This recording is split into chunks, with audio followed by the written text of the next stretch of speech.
کہ عرب کے لوگوں میں دو خامیاں تھی. نمبر 1 چٹے ان پڑھ جاہل اجڑ، حتیٰ کہ انہیں باقی لوگ امی کہا کرتے تھے. امی نیرے ان پڑھ.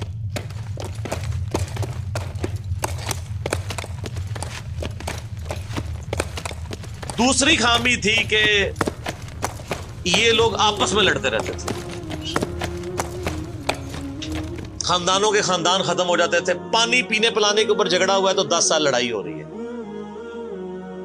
یہ دو خامیاں تھیں. نمبر 1 چٹے ان پڑھ، نمبر 2 لڑاکو لیکن آپس میں. لیکن دو خوبیاں بھی تھیں. ایک خوبی یہ تھی کہ یہ ٹف ماحول کے عادی تھے، ریگستان کے رہنے والے، گرمیوں میں یعنی اتنے مشکل سفر کرنے والے، اونٹ کے اوپر مہینوں کے سفر، تھوڑا سا ساز و سامان کے ساتھ. اور دوسری خوبی یہ تھی کہ یہ جب کسی کو زبان دے دیتے تھے نا، پھر گردن ہی کٹتی تھی، پیچھے نہیں ہٹتے تھے، چاہے کسی دشمن کو بھی زبان دی ہے. اللہ نے ان کی یہ دو خوبیاں یوٹیلائز کر لی کہ زبان دی اللہ کے نبی علیہ السلام کو، انہوں نے جس نے دی، پھر گردن ہی کٹی ہے. اور دوسری خوبی کہ وہ ٹف ماحول کے عادی تھے لیکن لڑتے آپس میں تھے. اللہ تعالیٰ نے ان کی خامی کیسے پوری کی کہ ان کو ایک لیڈر ایسا دے دیا جس نے سارے قبائل کو ایک جھنڈے کے نیچے جمع کر دیا، اور جہالت کے لیے دور کرنے کے لیے ان کو ان کی زبان میں کتاب دے دی. اب جس نے سورہ بقرہ، سورہ نساء، سورہ مائدہ حفظ کی ہوئی ہے، اس کے سامنے کوئی کرسچن کا پادری، کیا یہودیوں کا پادری وہ بیٹھ سکتا تھا؟ جتنے ان کے دلائل تھے انہوں نے وہ زبانی یاد کیے ہوئے تھے. تو وہ لوگ جو اپنے آپ کو سمجھتے تھے کہ ہم بڑے علامہ ہیں اور یہ امی ہیں، ان امیوں نے ان کو علم میں بھی الٹ کے رکھ دیا صرف ایک قرآن کی وجہ سے. اور اللہ نے لیڈر دیا، سارے عرب قبائل جمع ہوئے.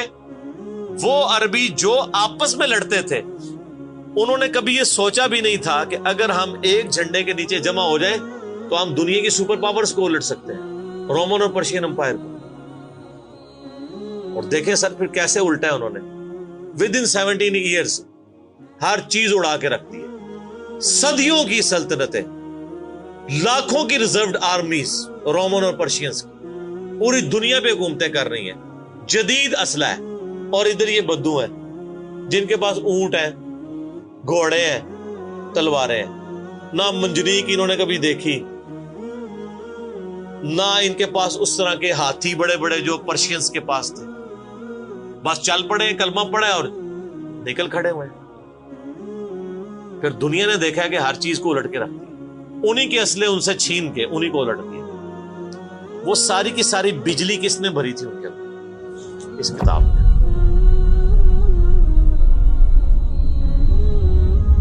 یہ کتاب تھی. کتاب پڑھتے تھے، ایمان تازہ کرتے تھے.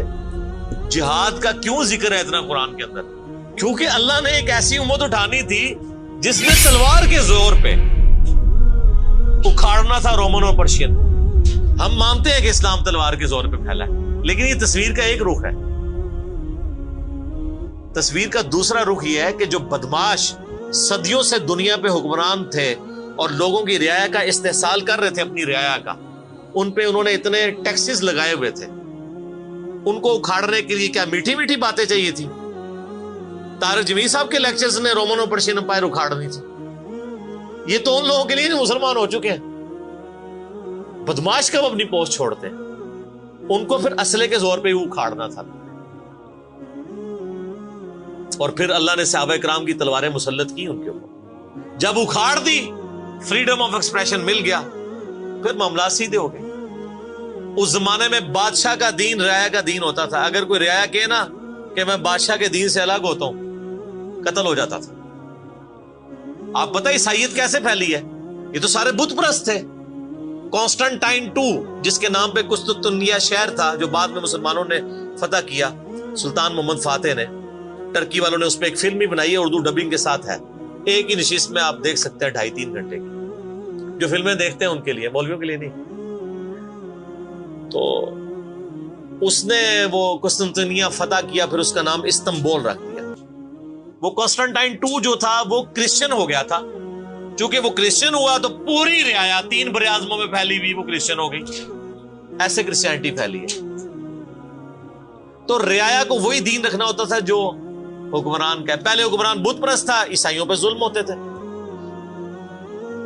بعد میں جب حکمران ہی مسلمان ہو گیا، اس زمانے ظاہر عیسائیت اسلام کا ہی نام تھا، تو سارے پیچھے اس امام کے. یہ بڑا خطرناک معاملہ تھا. دوسری طرف پرشین جو ہیں وہ آتش پرست تھے، ان کے نیچے آتش پرستی کا دین چل رہا تھا. تو یہ پھر ضرورت تھی کہ فریڈم آف ایکسپریشن دیا جاتا. اسلام نے تلوار کے زور پہ ان کو اکھاڑا، ان کی بدماشیاں ختم کی، اور ایسی ختم ہوئی کہ بخاری مسلم کی حدیث ہے، نبی علیہ السلام نے فرمایا ان قریب کیسر ختم ہو جائے گا، پھر قیامت تک کوئی کیسر نہیں ہوگا. ہائے ہائے ہائے سر، یہ پروفیسیز اللہ کی تائید کے ساتھ ہی کوئی دے سکتا ہے. ان قریب کسرا ختم ہو جائے گا، قیامت تک کوئی کسرا نہیں ہوگا. دیکھ لیں 1500 سال ہو گئے ہیں، نہ رومن امپائر دوبارہ بنی، نہ پرشین امپائر دوبارہ بنی. حتیٰ کہ اب تو وہ کانسیپٹ ہی ختم ہو گئے، ملکوں والا کانسیپٹ آ گیا. اور اس زمانے میں یہ بات کرنا ایک ایسے شخص کا جس کے اوپر ایمان لانے والے گنتی کے لوگ ہوں، بہت بڑی بات ہے. اور اللہ نے پھر اکھڑوایا. اور آج فریڈم آف ایکسپریشن ایسا ہے کہ آج تلاوت ہو رہی ہوتی ہے تو ٹرمپ بھی بیٹھ کے سن رہا ہوتا ہے. کیوں؟ حالانکہ وہ کرسچن ہے. فریڈم آف ایکسپریشن آ گیا. آپ جائیں امریکہ میں، آپ کسی مارکیٹ میں مسلح ڈال کے نماز پڑھیں، کوئی آپ کو منع نہیں کرے گا. الٹا آپ کے ساتھ سیلفیاں بنا رہے ہوں گے کہ یہ کیا ہو رہا ہے. تو پہلے کوئی سوچ سکتا تھا کہ فرعون کے سامنے کوئی نماز پڑھتا؟ جادوگروں نے ذرا سی بات کی، ایمان لے کے آئے تو میں تمہیں سولی دے دوں. تو یہ اسلام اس دور جدید کا خالق ہے. اور یہ دور جدید کو تخلیق جو اسلام نے دی ہے وہ قرآن کے ذریعے. ایک علامہ وحید الدین خان صاحب ہیں انڈیا کے، 90+ ان کی ایج ہے. انہوں نے کتاب لکھی ہے اسلام دور جدید کا خالق. اسی ٹاپک کو ایڈریس کی، کمال کی کتاب ہے وہ، اور پڑھنے سے تعلق رکھتی ہے. آپ گوگل سے اس کا PDF بھی ڈاؤن لوڈ کر سکتے ہیں، چھوٹی سی کتاب ہے. تو انگلش میں بھی ایک کتاب لکھی ہے گاڈ رائزز، خدا ابھرتا ہے. خدا پھر جو ابھرا ہے نا جی قرآن کے ذریعے. خدا کو تو خیر مخلوق کی ضرورت نہیں ہے، لیکن مخلوقات نے جو تماشا بنایا ہوا تھا نا، اس تماشے کو ہمیشہ کے لیے اللہ تعالیٰ نے اپنے پیغمبر امام اعظم سیدنا و مولانا محمد رسول اللہ صلی اللہ علیہ وآلہ وسلم کے ذریعے شرک کا خاتمہ کر کے قیامت تک کے لیے جو دین اسٹیبلش کیا اس کتاب کے ذریعے. اب یہ کتاب قیامت تک نبی علیہ السلام کا معجزہ ہے. یہ کتاب ہے سر جس نے دنیا پلٹ دی. اور یہ وہ کتاب ہے جو ہم صرف اپنی بچی کو جب رخصت کرنے لگتے ہیں نیچے سے گزارتے ہیں، ٹھیک ہے، اور چوم کے غلاف میں رکھ دیتے ہیں. اس سے زیادہ اس قرآن کو ہم کوئی اہمیت نہیں دیتے.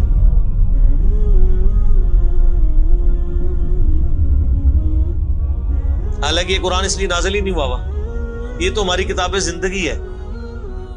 لیکن ماشاءاللہ ایسی سازش اسلام کے خلاف کی ہے، کافروں نے نہیں، مسلمانوں نے پوری نیک نیتی کے ساتھ جنازہ نکالا دین کا، اور ایک سلوگن دے دیا قرآن نہیں ڈائریکٹ پڑھنا گمراہ ہو جاؤ گے. قرآن میں بڑی بڑی مشکل چیزیں ہیں، اس کو ہاتھ نہیں لگانا. یہ یہودی بات کرتے تو ہم کہتے ہیں یہ اللہ کے دشمن ہے. مسلمان کہہ رہے ہیں، ہم کہہ رہے ہیں بالکل صحیح کہہ رہے ہیں. وہ میرا کلپ آیا نا پچھلے، لیکن وہ جو ایک مولوی نے کہا ہے تو وہ اسلام 360 کے اوپر جو اس نے حملہ کیا ہے، تو میرا کلپ بھی اس پہ ریکارڈ ہوا ہے. تو پہلے تو لوگ کہتے تھے یہ ہمیں باتیں کرتا ہے، اب تو ویڈیو میں لوگ ریکارڈ کرا رہے ہیں کہ جی قرآن ڈائریکٹ نہیں پڑھنا، آپ گمراہ ہو جائیں. اچھا آج تک آپ نے کبھی نہیں سنا یہ کہیں کہ فلاں مولوی کی کتاب ڈائریکٹ نہیں پڑھنی، آپ گمراہ ہو جائیں گے. یعنی مولوی کڈا سیاڑا ہے کہ اس کو طریقہ پتا ہے کہ میں نے بات کیسے سمجھانی ہے، اور اس کو ایسی کتاب لکھنی بھی آتی ہے جو گمراہ نہ کرے. اور اللہ کو ایسی کتاب نہیں دینی آئی کہ جو گمراہ ہونے سے بچا لے. قرآن میں کہاں ہے کہ یہ گمراہ کرتا ہے؟ وہ تو اللہ نے ٹانٹ کیا کہ جو قرآن پہ ایمان نہیں لاتے وہ گمراہ ہوتے ہیں. جو ایمان لے ہیں اور بات مان لیں وہ کیسے گمراہ ہوں گے؟ یہ تو تعریف کی ہے انہوں نے. تو اس کتاب نے جناب دنیا کی کایا کلب کی ہے، اور اس کا ٹیسٹ آپ تبھی فیل کر سکتے ہیں جب آپ عربی جانتے ہو تھوڑی بہت، یا پھر اگر آپ نے اردو میں ٹیسٹ لینا ہے تو آپ مولانا مودودی رحمہ اللہ کا ترجمہ پڑھیں، وہ اسی سوز و گداز کو ٹرانسلیٹ کرتا ہے اردو کے اندر۔ میں نے ابھی تک کسی اور بندے کے ترجمے کو نہیں دیکھا کہ جو ترجمے بڑے لوگوں نے کیا، مطلب بریلوی صاحب نے، شریف تھانوی صاحب نے، ان دونوں کے ترجمے تو ویسے ہی وقت کے ساتھ ختم ہو گئے اس لحاظ سے کہ اس میں تو کئی الفاظ جو ہیں وہ پرانی اردو کے ہیں، ہمارے نئے بچوں کو تو سمجھ نہیں آتی لکھا کیا ہوا ہے۔ ہم نے کئی سنگتیں ہلاک کر دی۔ سنگتیں پتہ کسے کہتے ہیں؟ نہیں پتا۔ کئی امتیں، انہوں نے امت کا ترجمہ سنگت کیا، اس زمانے میں وہ چلتا تھا، ٹھیک ہے۔ آج کل اگر آپ اعلیٰ حضرت کا یہ ترجمہ رکھیں تو لوگوں کو نہیں سمجھ آئے، لیکن مودودی صاحب نے چونکہ لیٹسٹ اردو میں ترجمہ کیا اور پھر وہ سوز و گداز ٹرانسفر کیا۔ میرا چیلنج، آپ کوئی قرآن کی صورت نکالیں اپنی مرضی کی، باقی ساروں کے ترجمے رکھیں، پھر مودودی صاحب کا بھی پڑھیں، تو آپ کو لگے گا کہ آپ کا دل تیزی سے دھڑکنا شروع ہو گیا ہے۔ الفاظ کے چناؤ، پھر اس میں جو ردم ہے، اور وہ انہوں نے تفہیم القرآن کے مقدمے میں لکھا ہے کہ میں نے دیکھا ہے کہ ہمارا نوجوان قرآن ترجمے سے لے کے بیٹھتا بھی ہے نا تو بور ہو جاتا ہے، تو ان کا میں نے سمجھا کہ کیوں ہوتا ہے بور، کیونکہ وہ تو پڑھ رہے تھے اردو میں، اللہ نے تو قرآن نازل کیا عربی میں، عربی اس نے سیکھنی کوئی نہیں ہے، اور اردو نے جو ترجمہ کیا ہوا ہے وہ انہوں نے ترجمہ کیا ہوا ہے ایز اے اسٹوری بک۔ یہ تو کتاب زندگی ہے، یہ تو زندہ کتاب ہے، بلکہ مسلمانوں کی زندگی کا سبب ہے۔ صحیح مسلم میں حدیث ہے، اللہ اس کتاب کی وجہ سے قوموں کو عروج دے گا، اور اس کتاب کی وجہ سے لوگوں کو، امتوں کو زوال دے گا، جس کو ڈاکٹر اقبال نے پھر شعر میں کہا، وہ زمانے میں معزز تھے مسلمان ہو کر اور تم خار ہوئے تارک قرآن ہو کر۔ وہ زمانے میں معزز کون؟ صحابہ، اہل بیت، تابعین، تبع تابعین، اور تم خار ہوئے کون؟ اسی، اور صرف اسی نہیں، ساڑھے بزرگ بھی۔ یہ نہ سمجھیے گا، ظاہر آپ تو ہم کہہ سکتے ہیں نا، ڈاکٹر اقبال کے زمانے میں انڈیا، پاکستان، بنگلہ دیش کے جتنے بابے زندہ تھے، آج تو کہہ سکتے ہیں مر گئے ہیں۔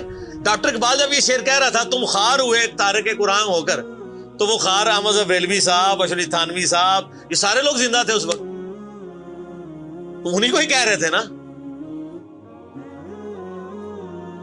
حتیٰ کہ قرآن کے ترجمے کو بھی گناہ سمجھا گیا، یہ تو بہت بعد میں ترجمہ ہوا ہے، اس پہلے ترجمہ شاہ ولی اللہ دہلوی نے کیا۔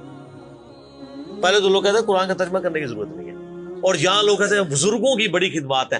ہم پوچھتے ہیں 1000 سال سے بزرگ یہاں بیٹھے ہوئے ہیں، کسی ایک بزرگ کا قرآن کا بخاری کا ترجمہ مجھے دکھا دیں کہ جی یہ سلطان بہو نے دیکھے نہیں قرآن کا ترجمہ کیا، یہ جی داتا صاحب نے بخاری شریف کا ترجمہ کیا۔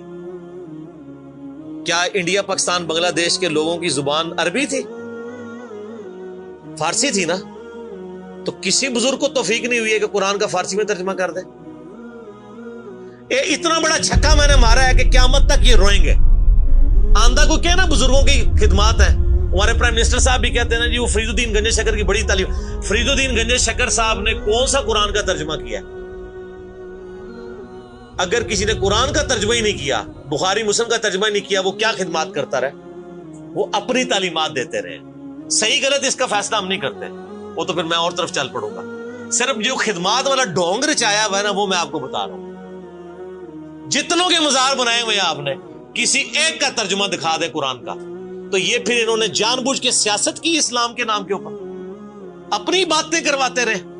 سر ان کو پتا تھا قرآن کا ترجمہ ہو گیا، سورہ زمر اور سورۃ الانعام اگر اردو میں آ گئی تو بابوں کو کس نے پوجنا ہے؟ سر بخاری کا اگر ترجمہ ہو گیا تو ساروں نے تو رفع الیدین سے نماز پڑھنی ہے، بابے سارے بغیر رفع الیدین والے نے۔ یہ وجہ تھی کہ بڑی ہوشیاری ہے انہوں نے، یہ نہ سمجھو بولے سمجھے، بہت ہوشیار سمجھے۔ اور دیکھ لینا پھر اب رزلٹ سامنے آ گیا، جدھر ترجمے ہوئے ہیں وہ کہنا نہیں پیو دادے تے ایتھے ہاتھ بندہ سی، اے ایتھے بندہ ہے، تو رزلٹ نکل آیا نا۔ اسی لیے بزرگ جو کام کرتے ہیں وہ حکمت سے خالی نہیں ہوتا۔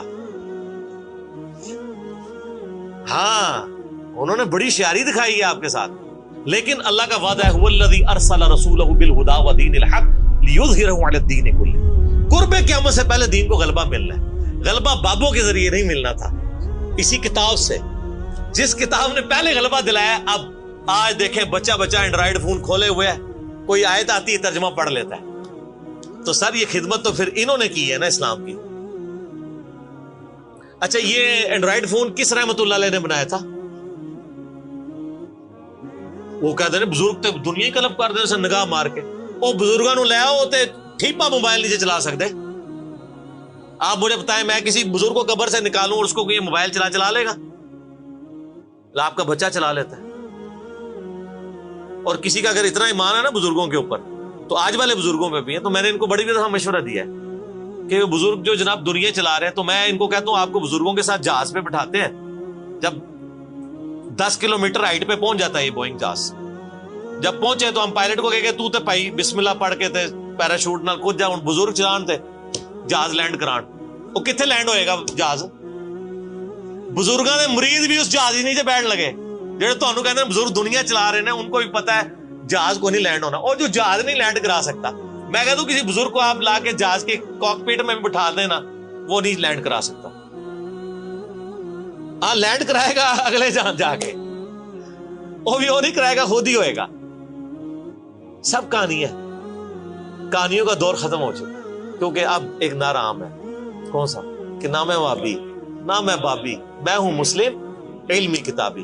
تو یہ علمی کتابی جب ہم کہتے ہیں تو وہ علم کون سا علم ہوتا ہے, وہ کتاب کون سی کتاب ہوتی ہے؟ یہ اللہ کی کتاب جس پہ ہم بات کر رہے ہیں. تو آپ دیکھیں میں اس پہ بھی 30-35 منٹ لگ گئے. اب آپ آ جائیں سورہ النبا.